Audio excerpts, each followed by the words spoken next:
à tous d'être ici aujourd'hui. D'abord, peut-être vous présenter quelques éléments du contexte, surtout en termes d'emploi.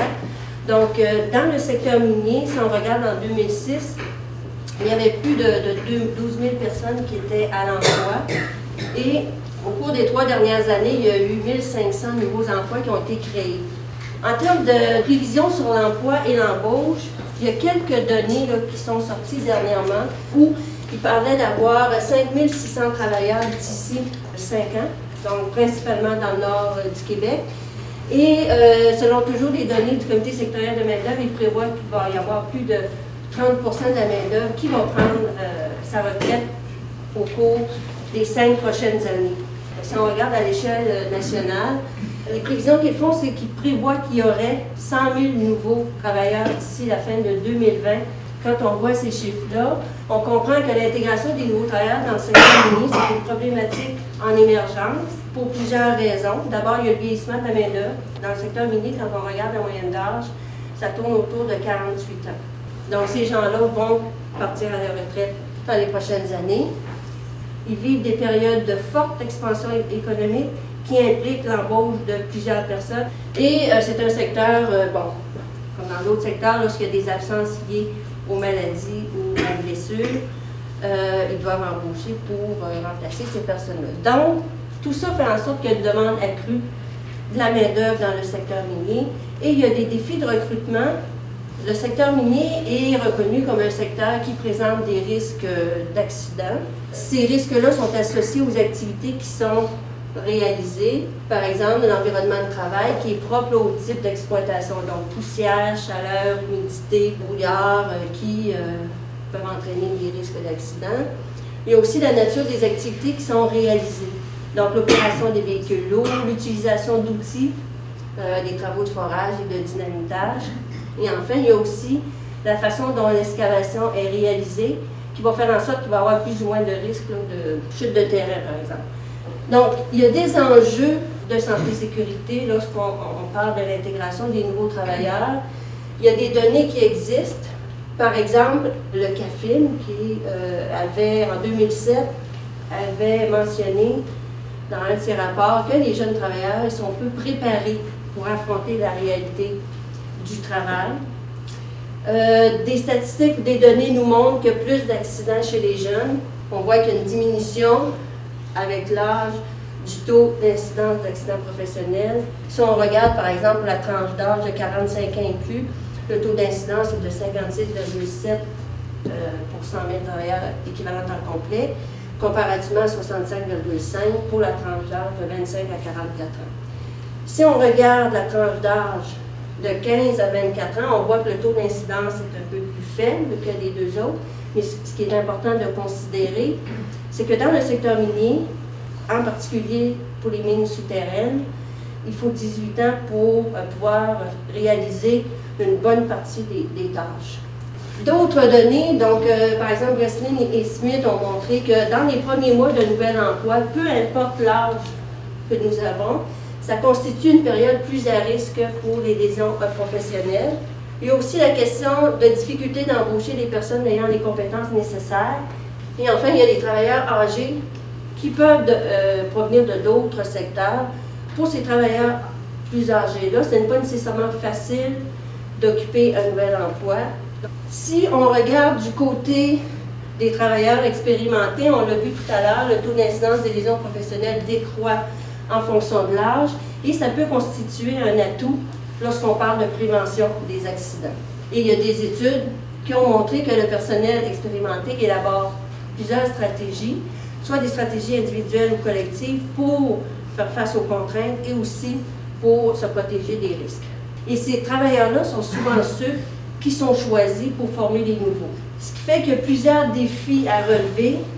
L'objectif, c'est de documenter les conditions qui favorisent ou qui nuisent à une intégration sécuritaire compétente et à la transmission des savoirs dans les mines et aussi de proposer des pistes de solutions aux entreprises. Ce qui nous a amené à réaliser certaines activités.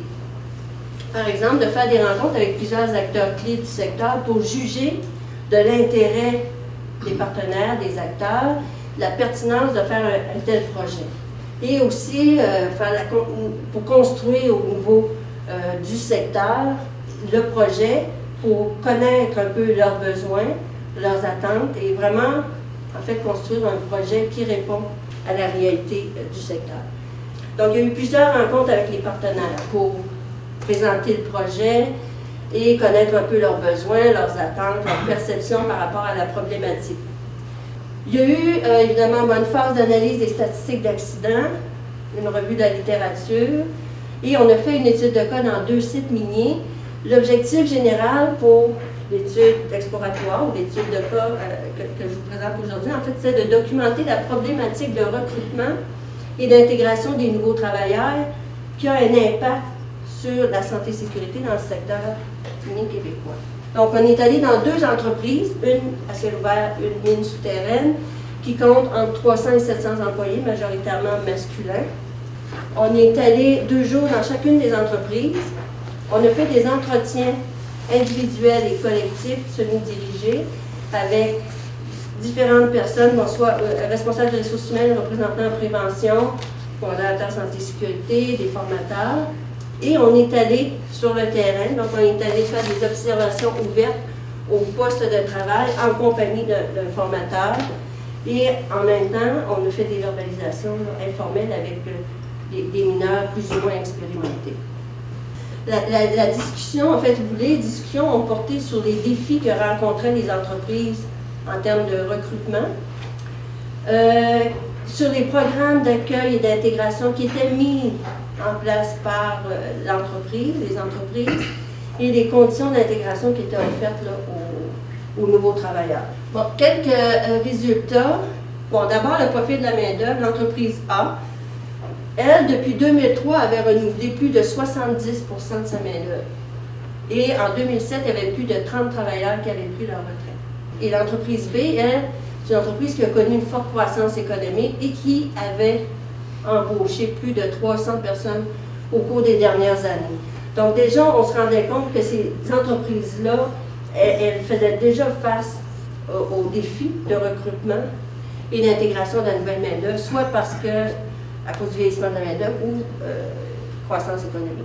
Pour ce qui est du processus d'accueil, du processus d'intégration, pour les 2 entreprises, il y avait principalement 4 étapes.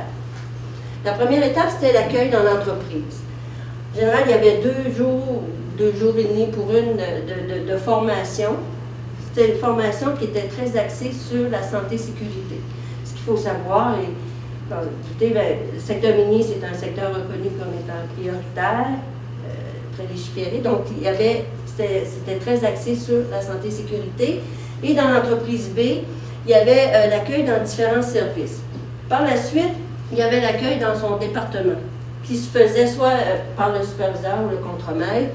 Et là, son objectif principal, c'était d'expliquer à la personne qu'est-ce qu'elle devait faire comme travail. Par la suite, il y avait l'étape de compagnonnage. Donc là, c'est l'étape où la personne apprenait à réaliser le travail. Elle le faisait en jumelage avec un travailleur expérimenté. Ce que l'on peut remarquer, c'est que pour l'entreprise A, comme c'est une entreprise qui avait renouvelé 70% de sa main-d'œuvre, mais le travailleur expérimenté qui formait le groupe était beaucoup plus expérimenté que le nouveau. Parce qu'il pouvait avoir 1 an à 5 ans d'expérience. Et dans l'entreprise B, il y avait une reconnaissance du rôle d'instructeur. Donc, il y avait vraiment des instructeurs qui étaient identifiés. Et enfin, il y avait la 4e étape qui était le suivi du compagnonnage qui se faisait par les formateurs. Et dans l'entreprise B, on voit qu'il y avait développé un outil, donc il y avait une feuille de route pour décrire un peu l'évolution ou prendre en note l'évolution d'apprentissage du nouveau. Donc ça, c'était principalement les 4 grandes étapes. On a fait plusieurs constats. D'abord, la formation est très axée sur la sécurité, sur les normes de sécurité, sur les procédures, comme par exemple le cadenassage, les espaces clos. Les enjeux et défis de formation au métier sont beaucoup moins présents.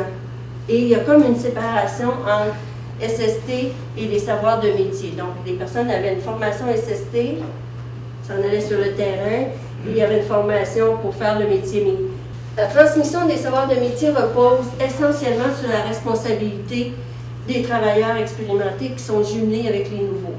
Donc, on prend pour acquis que ces travailleurs-là vont pouvoir verbaliser leurs trucs de métier, les savoirs de métier développés avec le temps. Mais on sait qu'il y a des études qui ont montré qu'il n'est pas nécessairement facile pour des travailleurs expérimentés de verbaliser certains savoirs. Et on s'attendait aussi que les nouveaux posent des questions aux travailleurs expérimentés. Mais il y a aussi des conditions qui ne facilitent pas nécessairement les questions. C'est-à-dire, on est dans un environnement où il y a beaucoup de bruit. La personne, elle n'est pas toujours accompagnée de quelqu'un, sauf quand elle est en compagnonnage, mais par la suite, elle peut se retrouver seule, donc ce n'est pas nécessairement toujours facilitant. Des exemples de savoir de métier, donc, qu'on a pu décrire, les signes d'une chaussée glissante sur les routes, d'une mine à ciel ouvert et des trucs pour y faire face. Bon, les routes, une mine à ciel ouvert, ça va aussi avec le climat, donc il y a des repères qui sont utilisés pour détecter un peu l'état de la route et pouvoir y faire face. Il y a aussi des repères qui permettent de s'orienter dans une mine souterraine. Une mine souterraine a une multitude de tunnels et il y a des stratégies aussi de circulation à développer. Deux véhicules lourds ne peuvent pas se rencontrer. Tu pars dans la mine, c'est normal. Sauf qu'on peut se questionner sur les risques que ça peut entraîner de se perdre dans la mine. Donc, quelques exemples de situations observées. Un nouveau qui avait appris à opérer un véhicule lourd le jour, mais il travaillait la nuit. Donc, les repères ne sont pas nécessairement les mêmes la nuit que le jour. Donc, on sait, bon, dans la littérature, il y a certaines conditions qui favorisent la transmission des savoirs, comme avoir du temps pour le compagnon, avoir du temps pour l'apprenti. Un collectif de travail soudé regroupant des travailleurs d'âge et d'expérience variés.